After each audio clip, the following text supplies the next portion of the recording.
দিন পরে আমাদের রাজ্যে বিধানসভার ভোট হবে। ইতিমধ্যে সে বলা বলি শুরু হয়ে গেছে। গত 8-10 বছর ধরে বাংলায় আমরা এই চেহারাই দেখছি। যত ভোট এগিয়ে আসবে দেখবেন তৃণমূলের লোকেরা বাড়ি বাড়ি গিয়ে বলবে যে ভাই আমরা চুরি করি, আমরা ডাকাতি করি, আমরা খুন করি, গায়ের জোরে পঞ্চায়েত দখল করি। একেবারে মানে একটা বাচ্চার জন্ম থেকে শুরু করে একটা মরে কবরে যাওয়া পর্যন্ত যত রকমভাবে একজনের কাছ থেকে পয়সা খাওয়া যায়, তোলাবাজি করা যায়, সব রকমভাবে তোলাবাজি করি, সব করি। তবু আমাদেরকেই ভোট দিতে হবে না। আমাদেরকে ভোট না দিলে যেটা হবে, পশ্চিমবাংলায় বিজেপি ক্ষমতায় চলে আসবে। এবং সত্যি সত্যি বাংলার মতো একটা রাজ্য, যে রাজ্যে আমরা কখনো চাই না বিজেপির মতো একটা দল ক্ষমতায় আসুক, বহু মানুষকে ভালোবেসে নয় বাধ্য হয়ে তৃণমূলের এই কথায় ভোট দিতেও হয়েছে। এই করে 10-12টা বছর কাটলো আমাদের বাংলায়। আজকে দাঁড়িয়ে আপনাদেরকে জিজ্ঞেস করছি, একবার আয়নার সামনে দাঁড়িয়ে আসুন, নিজেদেরকে প্রশ্ন করি। এই যে বাংলায় বিজেপি ক্ষমতায় আসলো না, তৃণমূল কংগ্রেস 12 বছর 14 বছর ধরে বাংলা চালালো। বিজেপি বাংলায় ক্ষমতায় আসলে এমন কোন কাজটা করতো যে কাজটা করতে তৃণমূল বাকি রেখেছে?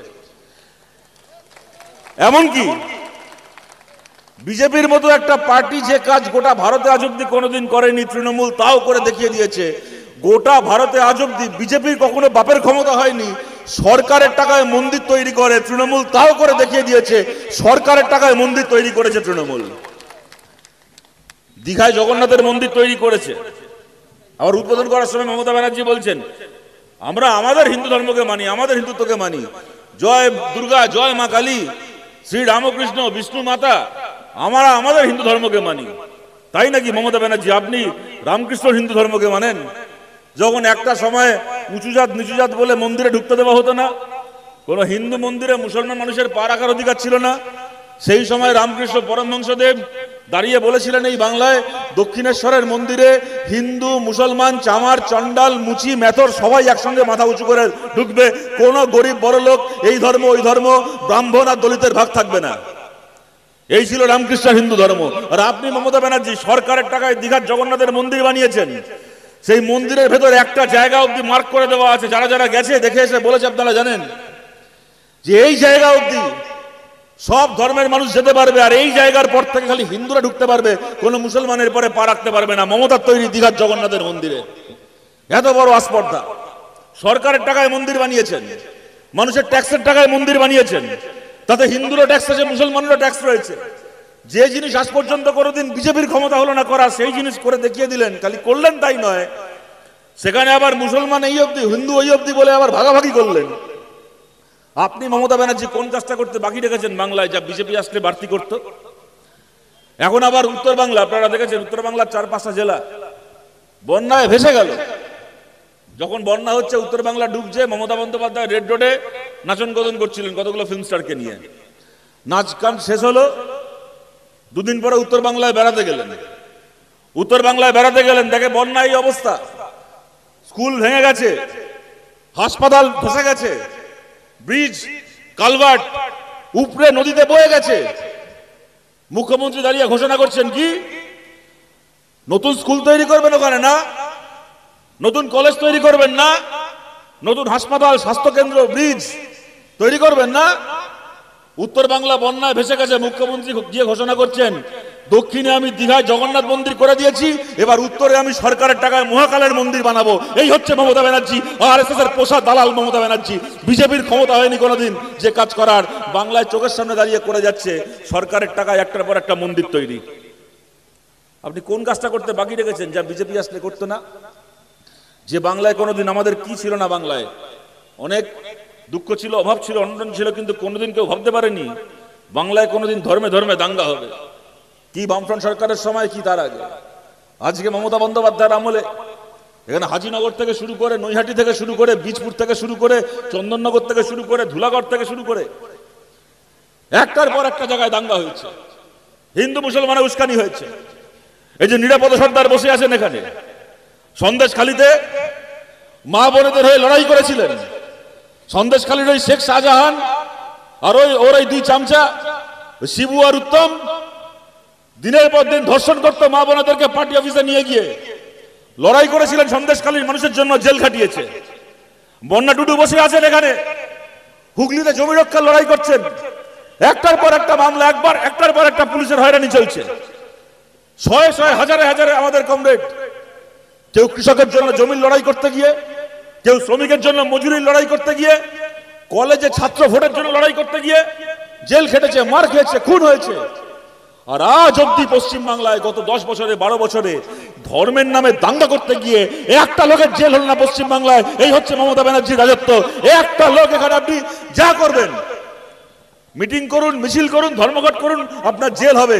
ধর্মের নামে দাঙ্গা করুন, সরকার আপনার গলায় মালা পরাবে। ধর্মের নামে দাঙ্গা করতে গিয়ে কাউকে জেল খাটতে হবে না। এই রাজ্য মানিয়েছেন মমতা ব্যানার্জি। এখন এসছে এসআইআর। গতবার ভোটের আগে ছিল বিধানসভার আগে এনআরসি, আপনাদের মনে আছে? এনআরসির বিরুদ্ধে লড়াই করছিল আনিস খান। আর এনআরসি করে বাংলার মুসলমানকে পাঠিয়ে দেবেন বাংলাদেশে হুমকি দিচ্ছিল কে? বাবুল সুপ্রিয়। ভোটে জিতলেন মমতা ব্যানার্জি, এলাকায় এলাকায় গিয়ে বললেন যে ভাই আমার দলের লোকগুলো চোর ছেঁচর যাই হোক না কেন, বিজেপি আসলে এনআরসি করে দেবে, দেশ থেকে তাড়িয়ে দেবে, আমি এনআরসির বিরুদ্ধে তোমাকে বাঁচাবো এনআরসি থেকে, আমাকে ভোট দাও। ভোটে জিতলেন। জিতে কি হলো? এনআরসি করে বাঙালি মুসলমানকে বাংলাদেশে পাঠাবে বলেছিল, হুমকি দিচ্ছিল বাবুল সুপ্রিয়। সেই বাবুল সুপ্রিয়কে দলে নিয়ে লালবাতি গাড়ি দিলেন, রাজ্যের মন্ত্রী করলেন। আর আনিস খান একটা কলেজের ছেলে, একটা 19 বছরের ছেলে, এনআরসির বিরুদ্ধে লড়াই করছিল। রাত্রির বেলা বাড়িতে ঢুকে তার আব্বার সামনে থেকে টানতে টানতে নিয়ে গিয়ে ছাদে নিয়ে গিয়ে পুলিশ পাঠিয়ে ছাদ থেকে ফেলে খুন করলেন আনিস খানকে, একটা 19 বছরের ছেলেকে মমতা ব্যানার্জি। এনআরসির নাম করে ভোট জিতলেন। ভোটে জেতার পরে আজকে পশ্চিম বাংলার দিকে তাকিয়ে দেখুন, আনিস খানের লাশ কবরের তলায় শুয়ে থাকে, আর আনিস খানের কবরের উপর দিয়ে বাবুল সুপ্রিয় লালবাতি গাড়ি চলে যায়। এই হচ্ছে মমতা ব্যানার্জির পশ্চিম বাংলা। তারপরে নির্লজ্জ বেহায়া এসছে আবার ভোট চাইতে তৃণমূলের দালালগুলো। কতদিন চলবে বাংলা এই রাজনীতি? লুট করবে, অত্যাচার করবে, চোখ রাঙাবে, দাদাগিরি করবে, কোটি কোটি টাকা সম্পত্তি বানাবে। যে দেখেছেন নিরাপদ সর্দারকে, দেখছেন এমএলএ ছিলেন আপনারা, এখানকার মানুষ বহু এমএলএ কে দেখেছেন, বহু এমপি কে, বহু পঞ্চায়েত মেম্বারকে দেখেছেন আমাদের। আর এদেরকেও দেখছেন। 5 বছর আগে, 6 বছর আগে খালি গায়ে কাঁধে গামছা নিয়ে ঘুরে বেড়াতো, দেখলে দূর থেকে চেনা যেত তৃণমূলের ওই নেতা বসে আছে। এখন পঞ্চায়েত দখল করেছে গায়ের জোরে। কিভাবে পঞ্চায়েত দখল হয় আপনারা জানেন? এখানে পঞ্চায়েত সমিতিতে আমরা জিতেছিলাম, সার্টিফিকেট কেড়ে নিয়ে দখল করেছে। গোটা বাংলার এই চেহারা। 5 বছর আগে, 6 বছর আগে কাঁধে গামছা দেখে চেনা যেত কোন তৃণমূলের নেতা। 5 বছর পঞ্চায়েত চালিয়ে এখন তাদের কাঁধে আর গামছা দেখবেন না। এখন 2 কিলোমিটার দূর থেকে দেখতে পাবেন হেঁটে আসছে, গলায় দেখবেন একটা কুত্তার বকলেসের মতো সোনার চেন ঝুলছে। দেখলে চিনতে পারবেন তৃণমূলের পঞ্চায়েতের নেতা। রাগ হয় না বলুন তো? কষ্ট হয় না এগুলোকে দেখলে? এই চলবে দিনের পর দিন। এই আপনাদেরকে বলছি, এগুলো বন্ধ করতে হবে, শেষ করতে হবে। সময় খুব বেশি নেই হাতে। দেখুন এই তৃণমূলের চুরি নিয়ে, ওদের দাদাগিরি নিয়ে একটার পর একটা কথা বলে যাওয়া যায়। এদের চুরি, এদের দাদাগিরির বর্ণনা করে সময় নষ্ট করে লাভ নেই। এদের গালাগাল খেয়ে এরা চুরি করা বন্ধ করবে না। এমন বেহায়াদের পার্টি, গালাগাল খেয়ে কোনদিন দেখবেন ছাগল ঘাস খাওয়া বন্ধ করে দেবে, তৃণমূল কোনোদিন ঘুষ খাওয়া বন্ধ করবে না। এদেরকে গালাগাল দিয়ে নিজেদের সময় নষ্ট। আপনাদেরকে বলছি, যা হয়ে গেছে হয়ে গেছে। সামনের দিকে তাকিয়ে আমরা নতুন বাংলা তৈরি করতে চাই। কদিন পরে রাজ্যের বিধানসভার ভোট। আপনাদের আশীর্বাদে, আপনাদের ভালোবাসায়, আপনাদের দোয়ায় যেখানে যেখানে বামপন্থীরা আপনাদের সমর্থন পাবে, মানুষের সমর্থন পাবে, আমাদের এমএলএরা জিতে যেতে পারবেন বিধানসভায়। 5 জন জিতবেন না, 50 জন জিতবেন না, 15 জন জিতবেন না, 150 জন জিতবেন, আপনারা ঠিক করবেন। কিন্তু যেখানে যেখানে আমাদের এমএলএরা বিধানসভায় জিতে যেতে পারবে, কতগুলো কাজ আমরা করতে চাই বিধানসভায় দাঁড়িয়ে, কতগুলো কথা আমরা বলতে চাই। আমাদের প্রথম কথা, সুপ্রিম কোর্টের রায় মেনে আমরা চাই আমাদের রাজ্যে সম কাজে সম বেতনের আইনকে লাগু করা হোক। চারদিকে তাকিয়ে দেখুন, এখন কন্ট্রাকচুয়াল চাকরি ছাড়া কোনো চাকরি নেই। কি সরকারি কি বেসরকারি, ছেলেমেয়েরা পড়াশোনা করছে। 20, 22, 24, 25 বছরের ছেলেমেয়েরা কাজ চায়। কোনো চাকরি পার্মানেন্ট নয়। কি সরকারের, কি রাজ্যের, কি কেন্দ্রের সরকারের চাকরি, আর কি কন্ট্রাকচুয়াল চাকরি। যে কাজ করার জন্য একজন পার্মানেন্ট কর্মচারী 40-50 হাজার টাকা বেতন পায়, সেই কাজ করছে আজকে আমাদের ভাই বোনেরা 8,000 টাকা, 10,000 টাকা মজুরিতে। তাও কাজের কোনো গ্যারান্টি নেই। আজকে কাজ থাকলে কালকে থাকবে না, ছাঁটাই, যা ইচ্ছে তাই। 12 ঘন্টা 14 ঘন্টা ডিউটি, শনি রোববার বলে কিছু নেই, পুজোর ছুটি নেই, ঈদের ছুটি নেই। আমরা চাই পশ্চিমবাংলার বিধানসভায় আইন আসুক, সমস্ত কন্ট্রাকচুয়াল চাকরিকে পার্মানেন্ট করার আইন। যারা সরকারি ক্ষেত্রে কাজ করছেন খালি তারাই নয়, বেসরকারি মালিকও বাধ্য হবে। ক্ষমতায় আসার বা আমাদের কথাকে বিধানসভায় নিয়ে যাওয়ার পরে আমরা যদি এই আইনকে পাশ করাতে পারি, বেসরকারি কোম্পানির মালিকও বাধ্য হবে 6 মাস থেকে 1 বছরের মধ্যে প্রত্যেক কর্মচারী, কন্ট্রাকচুয়াল কর্মচারীর কাজকে পার্মানেন্ট করা। যে সিভিক ভলেন্টিয়ার ভাই বোনেরা রয়েছেন তাদেরকেও আমরা বলছি, আমরা সিভিক ভলেন্টিয়ারের চাকরিকেও স্থায়ী সরকারি চাকরি করতে চাই। এখন সিভিক ভলেন্টিয়ারের চাকরি মানে হচ্ছে রাস্তায় দাঁড়িয়ে তৃণমূলের হয়ে পয়সা তোলো, থানার বড়বাবুর হয়ে লরি থেকে চাঁদা তোলো, কাজের কোনো গ্যারান্টি নেই, কোনো সম্মান নেই। আমরা সিভিক ভলেন্টিয়ারের চাকরিকেও সম্মানের চাকরি করতে চাই। সেই সিভিক ভলেন্টিয়ারের চাকরিরও পেনশন হবে, প্রভিডেন্ট ফান্ড হবে, যার চাকরিরও নিরাপত্তা হবে, স্থায়ী হবে তার চাকরি, সেই ব্যবস্থা আমরা করতে চাই। আমি বলার আগে বন্যা দিয়ে আস্তে আস্তে শুনছিলাম, উনি বলছিলেন দুর্গাপুরে ধর্ষণের ঘটনা, আপনারা দুর্গাপুর দেখেছেন, আরজিকর দেখেছেন, একটার পর একটা ঘটনা। এই জেলায় কামদুনি দেখেছেন, যতবার এরকম কোনো ঘটনা ঘটেছে, আমাদের ঘরের কোনো মেয়ে, আমাদের কোনো মা, আমাদের কোনো বোন কারোর সঙ্গে এরকম ঘটনা ঘটিয়েছে কতগুলো জানোয়ার, যতবার এরকম ঘটনা ঘটেছে প্রত্যেকবার মমতা ব্যানার্জি যে বোনের ওপর, যে মেয়ের ওপর ধর্ষণ হয়েছে তার দোষ খুঁজেছে। সে কেন রাত্রে বাড়ি থেকে বেরিয়েছিল, সে কেন এর সঙ্গে মিশেছিল, সে কেন তার সঙ্গে কথা বলেছিল, সে কেন এই জামা কাপড় পরেছিল। বাংলার মায়েদেরকে জিজ্ঞেস করছি, বাংলার বোনদেরকে জিজ্ঞেস করছি। প্রতিবার ভোটের আগে মমতা বন্দ্যোপাধ্যায় এসে বলবে বাংলার নিজের মেয়েকে চাই, আমি তোমাদের ঘরের মেয়ে, আমি তোমাদের ঘরের বোন, এই বলে মায়েদের বোনদের ভোট নিয়ে জিতবেন। আর ভোটে জেতার পরে বাংলার কোন মায়ের ওপর, বাংলার কোন বোনের ওপর যখন এই ঘটনা ঘটবে, তখন মমতা ব্যানার্জি মাথায় হাত রেখে একটার পর একটা ধর্ষককে রক্ষা করবেন, আর যে ধর্ষিতা তার দিকে আঙুল তুলবেন। কতদিন এই বেহায়াপনা আমরা বাংলায় সহ্য করব? কতদিন এই নির্লজ্জতা আমরা বাংলায় সহ্য করব? দেখুন, আমরা যখন সরকার চালিয়েছি বাংলায়, বাংলায় কখনো ধর্ষণের ঘটনা ঘটেনি এমন নয়।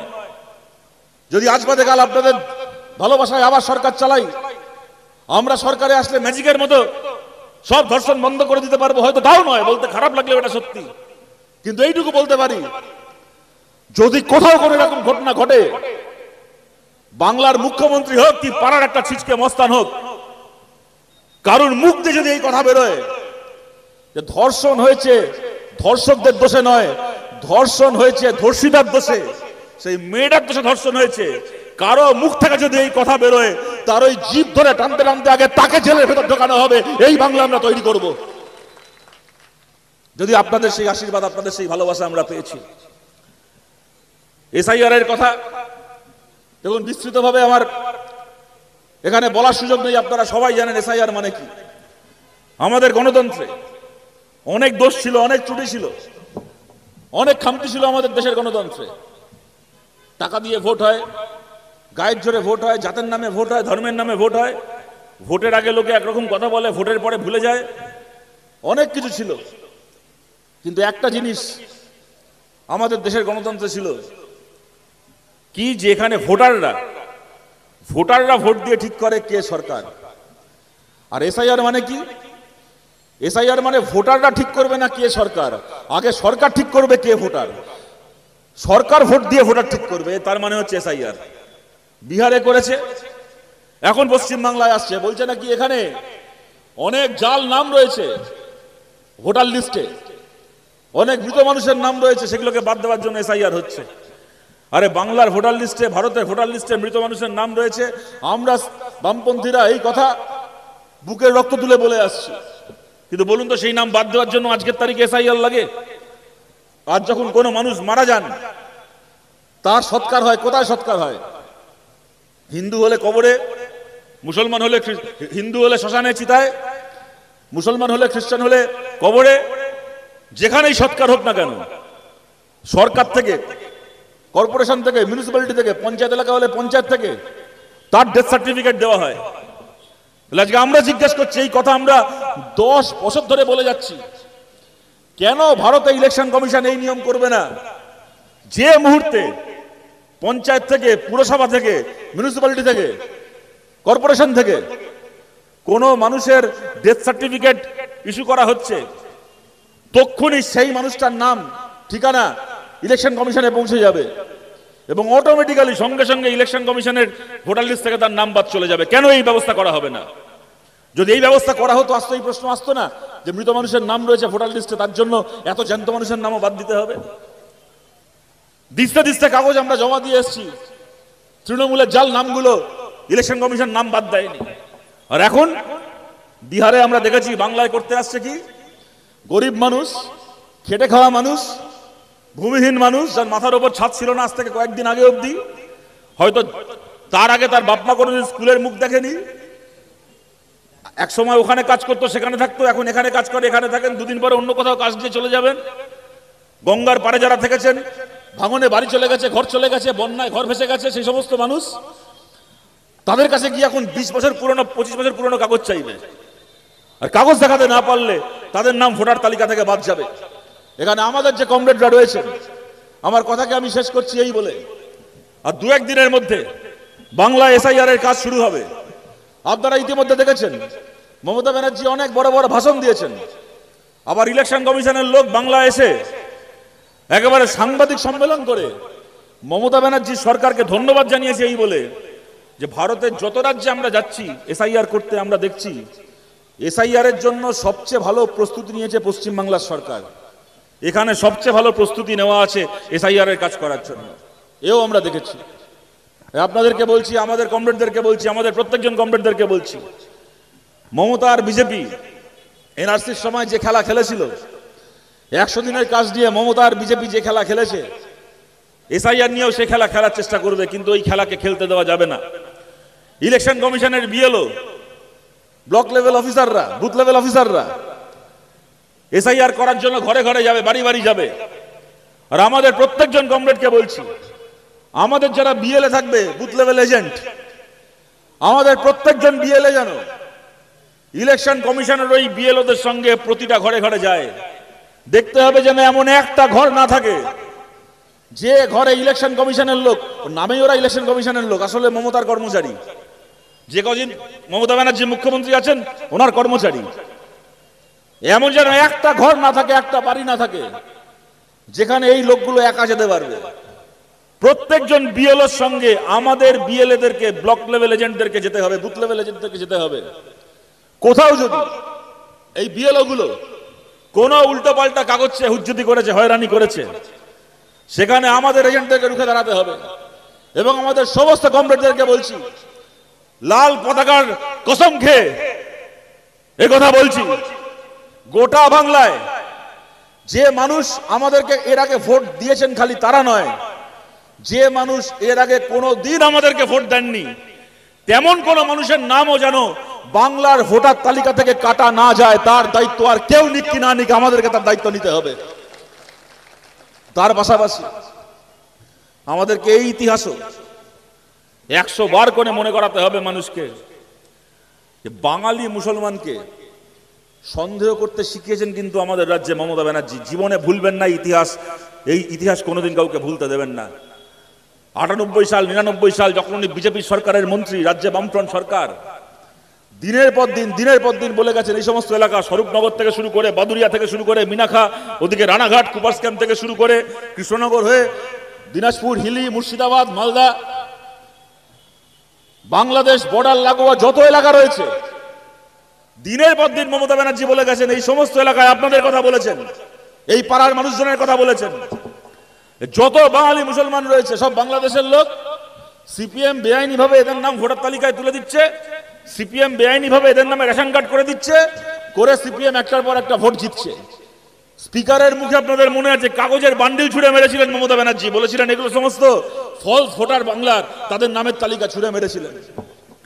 দিনের পর দিন, তখন বিজেপি সরকারের মন্ত্রী ছিলেন, বাংলায় দাঁড়িয়ে দিনের পর দিন রাজনীতি করে গেছেন যে বাঙালি মুসলমান মানে হচ্ছে সে বাংলাদেশ থেকে আসা, তার ভোটে সিপিএম জিতছে।